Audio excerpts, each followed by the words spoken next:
Hi, I want to make a video on how even in the bad times, when you're going through something, and say you're like a person that say understands even when you're not feeling necessarily physically bad, that you're going to feel bad anyway. So you go through the rough.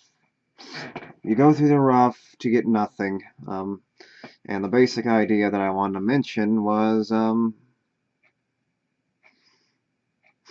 you go through the very thing to get nothing to have nothing. You go through the rough to rough everything. So the basic idea I wanted to mention was you go through the rough of everything to have nothing, and you get nothing in return because it's based on this mechanism that we're living.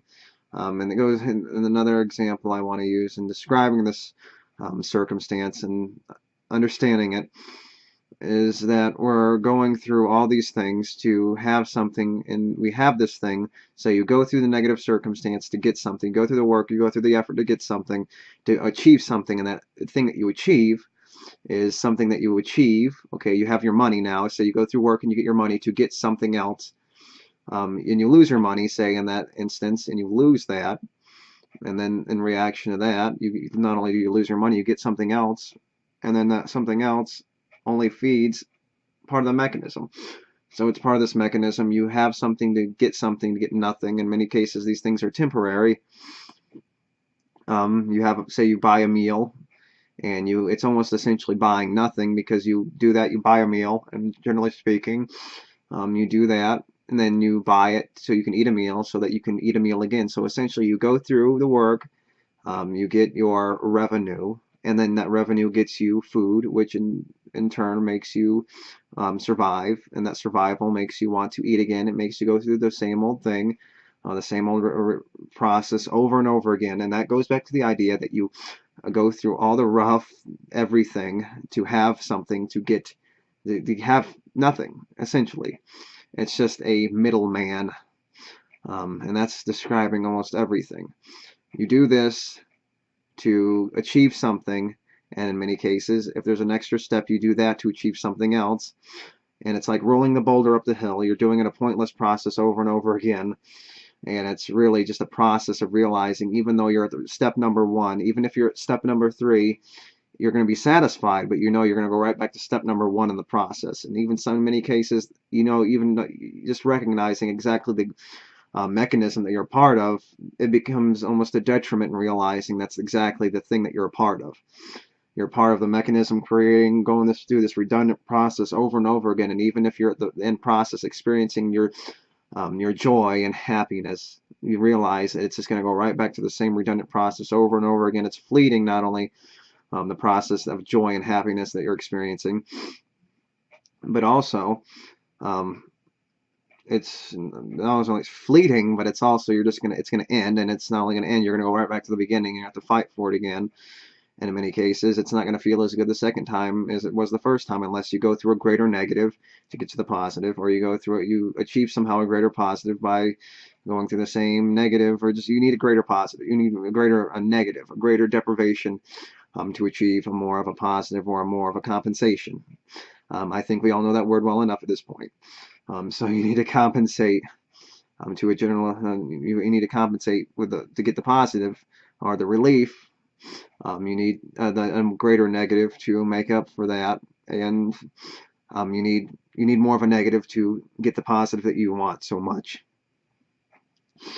So you need a greater negative to get the positive. I think we all understand that at this point. It's a zero-sum game, and we're all about deterring against the negative and trying our best to maintain as best of a sentient experience as possible. And it's about deprivation and mitigating against that deprivation. And we go through all these things to get something, only to survive long enough to get something else. And it goes down to this point. Even if you're in the process of getting what you want, if you say you're in the rough, say another example I want to use is, say you're not feeling good, you have appendicitis, you have, using a specific example, you have some kind of debilitating disease. But even if you know that you're going to feel some great relief once this is over, say you recognize the function of your existence. You recognize the futility of existence, even though you recognize this futility can be put to use. Even though there's futility to a certain extent, the futility is in the function of existence. It's not in the fact that you can't necessarily achieve anything. The futility is in the very foundation of existence. Futility is obviously something that we're fighting against, and it's something we can't win against, and it's the bedrock of the foundation of the very function of reality, and it can't work any other way. We think there is, but there can't exist any other way. There's nothing beyond this very function of existence. Can't work in any other way. It's the very function of existence. That doesn't mean we can't try our best to fight against that function. There's plenty of that function to fight in this existence and mitigate against. So there's not futility in the way that we can fight and mitigate against at least some of the futility to a certain extent. We can't fight the fundamental function of existence. We can only fight within the boundaries of the function. We can't fight its function, but we can fight within the boundaries of its function. And there's still some futility that we can eliminate. We can eliminate at least the extra futility that doesn't need to be there. And the futility that we can deal with, we have to deal with, is the futility in recognizing exactly the existence that we're living in. That's a futility that we're living in, and that's really the only futility that can exist, is the futility in recognizing exactly the thing that we're going through. And that's the only real futility that exists, is a psychological one. And that's exactly what we're experiencing, is a psychological futility. Physically speaking, this futility means nothing without us, because the futility that we see in existence is based on the very mechanism that created our existence. But it couldn't exist any other way, so it's something that we can apply to this existence itself, because not only is the existence that thing that created us, we're part of this existence, and we're in this existence. So this existence created this futility itself. And the futility, obviously, like I mentioned, is a psychological thing. Without the psychology, the futility, the whole concept of anything, the awareness of any kind of idea of this would mean nothing, because it's not only means something to a conscious mind that can understand something such as futility and the nature of existence. Obviously, people don't live in futility when they're not recognizing existence, or they're not intelligent enough to recognize existence. That's something that it's a burden that most people don't have to deal with. They understand it, many people, but they don't feel it. They don't understand it to a certain extent. They understand it to a certain extent, but they don't feel it. They don't recognize, they don't perceive it.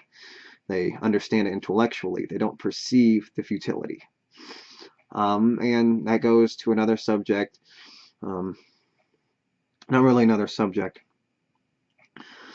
My throat's getting dry. But another example that I wanted to use, describing this, I think.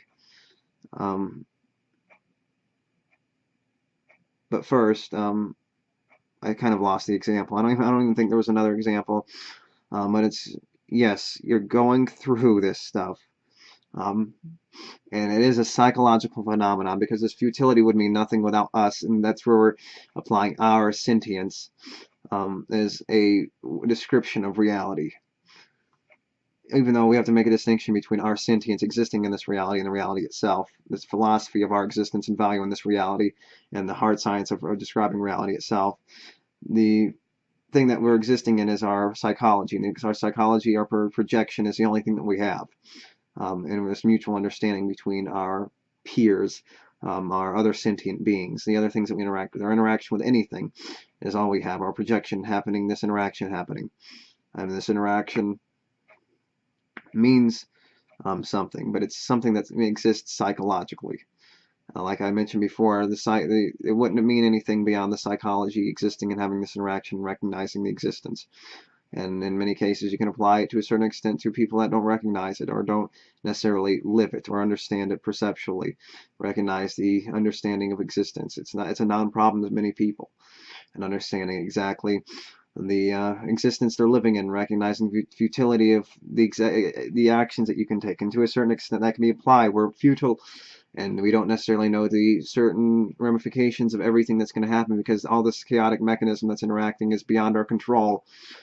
We do something, we don't necessarily know the effects of something, even though it wasn't us. It was based on interaction. We're just part of the interaction, the futile interaction of feeling like we can make a difference. And I recognize this reaction. It's about recognizing it, but not being able to do anything about it. And you can recognize that you can do something, but you don't realize that you doing something is just reinforcing that futility in the function of existence.